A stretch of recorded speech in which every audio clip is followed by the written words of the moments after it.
Hi there, this is John Drew here from Elevated Planet, and today I am here with my friend, Mr. Chris Stiles, who is a human futurist. And he runs his business, which is all about the human futurology side of things. Hi, Chris, how are you doing? Hello, John. Lovely to see you again and really looking forward to this chat. Thank you.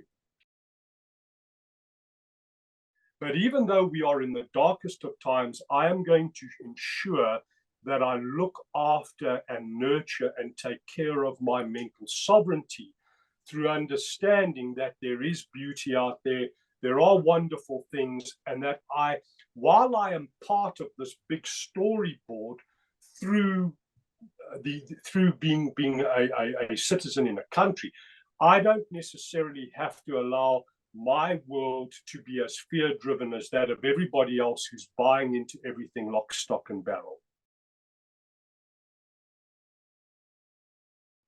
Yeah, and I'm really happy you say that because there's a few things really that I would add to this as well. I've always said that chaos is a prerequisite for change and that change is coming, right? That is something that's been on the cards for thousands of years, and we're just entering into that era. Now, if you look at from an astrological perspective, and I'm not an astrologer, but nevertheless, I do know that we're exiting the Piscean age, which is an era of control, materialism, of manipulation, and going into what is regarded as the golden age, going into something which is more about community, something based on the high frequency energies of compassion and kindness and love and all that, which is great, right? But you go through a transition phase because it's not like somebody switches the light switch and say, okay, right, okay, Piscean was yesterday, today is golden age, everybody loves each other, right? No, you go through decades and decades of change because the fact is that these each of these eras lasts for, I think it's something, if I remember rightly, 2,160 years. Okay, so now putting that to one side, right now, I think that when you go into these times of chaos, I agree with you 100%, is that it's a matter of perspective about how you view this. Because if you kind of think, okay, right, we are all going through dark times, but we have to go through this period of chaos and change because we're going to the light, we're going to this beautiful new era. There are going to be, I see it two ways that people can look at it. They can buy into the fear agenda, right? And that sinks them lower into the low frequency energies of fear, anger, division, right? Division is a big one because that is what gets promoted so actively, Well said, John. Well said. right? But at the same time, you can look at it through a different lens and say, well, hang on a second, we go through this. This has been forecast. We've known this for thousands of years. It's been written about in the Bible, even, right? Not that I know an awful lot about the Bible, but I know it's in the Bible, in the book of Revelation. I think you look at John chapter 21, 22, or something like that is where it is, as if I recall rightly. But it's about the new earth, it's about the new environment. But this is a time of change. Now, I think also, I always look at, when I look at the war situation, whether it's Ukraine, Russia, whether it's Israel, I always think about what is the underlying agenda here? You know, who is the winner, right? Regardless of who technically wins on the battlefield, who's the winner? The winner is the military industrial complex, for one. This is how they make money, right? This is how they would propagate wars given a chance, because that is how they get wealthier and wealthier and wealthier. The governments or whoever is pulling the strings, let's put it that way, because I'm less into believing that our elected officials are entirely sort of responsible for the world we live in. One of the things you talked about at the outset was manifesting, right? The world that has been manifested, which is what we have today. The world we have today is kind of if you look at the total energy of this around this planet right now, of the consciousness of everyone, the level of fear versus the level of love, right? If you take all that, that gives us the world we have today. So we have manifested what is going on in the planet right now. So we are all responsible for what we have. Now, I do believe that there is a control agenda. You talk about COVID and about pandemics and the way that could progress, and we're talking all the way up to 2028, right?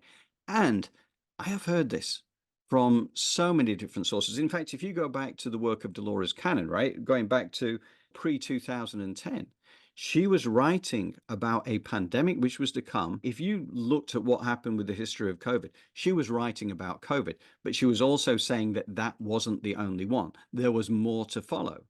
And it was about the fact that, it was fear driven, it would be division, the governments would exaggerate the level of issue to create the fear and the division. And you saw this, you saw the way that it divided people. You have those who bought into the narrative, who were firmly behind it. And in the UK, we'd all be out there banging our pans together to say thank you to the National Health Service. How ridiculous is that? Now, I understand the fact that you're honoring people who are on the front line, but there is a different agenda that sits behind this. And that the pandemic that we've had is not the only one, that there is more coming, which could be bigger and technically worse, because that's the way that the fear agenda works. It's divide and conquer, right? There's a control agenda, I believe, that sits behind this. And one of the things I wanted to ask you about here, Chris, because I know we've talked about this in the past when we've done previous interviews, this control agenda, it means that there are people behind there pulling the strings. And I don't believe it's elected officials, because they change way too often, because this has been going on for decades, hundreds of years, thousands of years, who knows, right? But there is a control agenda that sits out there from people who have the manipulation game is what they're doing, right? Now, I don't mean to be a conspiracy theory person, because I believe that there is a lot of evidence out there for this. I think this is, conspiracy reality rather than conspiracy theory. But our mainstream media feed us this information. The governments feed us this information. So how would we, as a population, say, well, hang on a second, we've been told from day one that this is reality, right? If the mainstream media are telling you and your government's telling you, it's got to be real, it's got to be right. But I think that there is a time coming where people start to realize, or a percentage of the population start to realize, that there is a bigger agenda that is playing behind this. And I know that one of the things that you focused on in the past is that there is an era coming where things are brought into the light, right? How do you feel about that? Right, John. So I think firstly, let's kick off with the focus being on knowledge and what we know and understand. My dad was a mathematician. He read mathematics and physics at university. So I grew up in a household where we could talk about anything, but he would always say to me, look, you can bring anything to me, but please bring me some form of proof, bring me some form of evidence.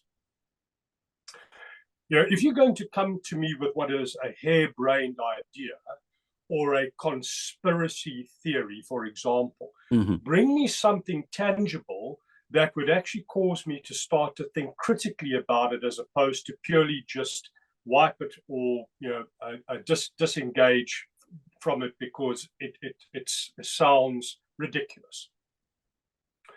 So, John, on the back of being autistic, on the back of having a father who read mathematics and physics, obviously I grew up in a world where 1 + 1 = 2.0. Not 1.9 recurring or 2.0, 1 recurring, 2.0 dead. I went off to university. I studied a BSc, honors, masters, went into a PhD thesis. And John, the astonishing thing for me is when I was doing my PhD research, the more I began to dig into something, and obviously it was out in nature because I was working as an applied ecologist, the more I began to understand how little I knew. The more I was trying to connect the dots on a science level, the more I was realizing, Chris, this PhD actually is not going to confer upon you the fact that you are a wise man of the village. In actual fact, it should be conferring upon you humility in terms of how little you really understand about what is going on. Right. On the back of that incredibly profound life lesson, I then began a very difficult and a very arduous journey, trying to understand more about myself, trying to understand more about the architecture of my life, why certain events happened, divorces, this, why things began and ended in ways that were completely unexpected. You know, did I actually intention this outcome? No, I didn't. So then you sit and you scratch your head and you think, what on earth is going on? And this curiosity and this desire to try to begin to connect the dots led me to uncovering and discovering and ultimately developing the work that I do, which is to unpack an individual's intelligent mathematical blueprint. Now, John, someone listening to this interview right now may have never heard of this, of the fact that you, I, and they have an intelligent mathematical blueprint. Right. In fact, billions of people out there are completely ignorant as to the fact that we have a grand organized design which is decoded or deciphered through the intelligent mathematical blueprint process that I've developed. Now, how do I create this blueprint that is absolutely accurate? And thank you for what you said at the beginning, because it's absolutely accurate. Yeah, no, I've seen the evidence. And I know that because having built thousands of charts, having spent well over 10,000 hours of research, and having worked with many top people, I know that it is accurate, because every time I reveal the architecture of the design to a person, they sit there and they're absolutely flabbergasted. Now, how do I construct this, John? I construct this around the date of birth and the name. Yes.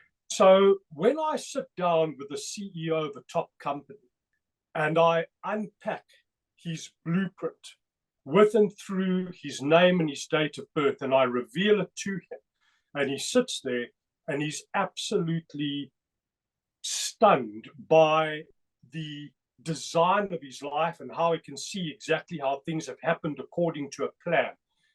All of a sudden, everything that he knows to or thinks to be true around his date of birth and his name disappear out the window. Yeah. My parents named me. My date of birth. Oh yeah, I was just born. Right. On that day, random. Yeah, it's what it feels like. So people who are the leaders of this world, politicians, business people, when they are brave enough to actually engage in having their intelligent mathematical blueprint deciphered, suddenly everything they know to be true flies right out of the window. Because now they think to themselves, how is it possible that the architecture of my life was laid or is laid through an experiential matrix of numbers, data, sequences, and patterns, and that the two critical elements of this are my name, which I thought was just a random thing provided by my parents, and a date of birth into, oh, well, that's when I popped. Yes. So if we are fundamentally ignorant as to what the purpose of our name and date of birth are, John, then what else are we fundamentally ignorant to? Yes. I mean, come on. Yeah. You know, because that's just it snowballs. Yeah. You know, we can sit here, you know, and it's like this, but that is literally, it's like standing on a beach with what billions and billions, trillions of grains of sand.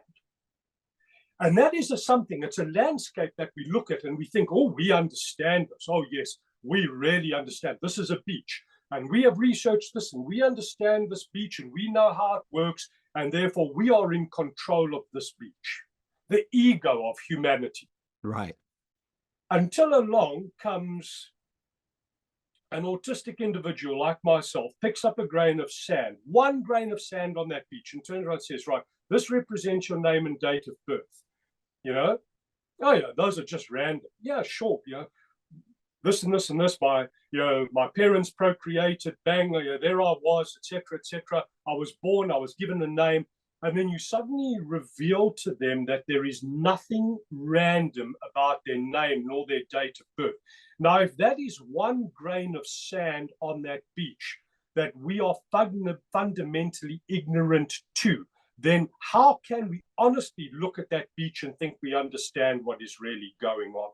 So, John, the point that I am making is that the first step to wisdom, the first step to transformation, the first step to enlightenment for people out there, the billions of people out there, is to actually take the bold step into the realm of embracing the fact that actually we know and understand nothing.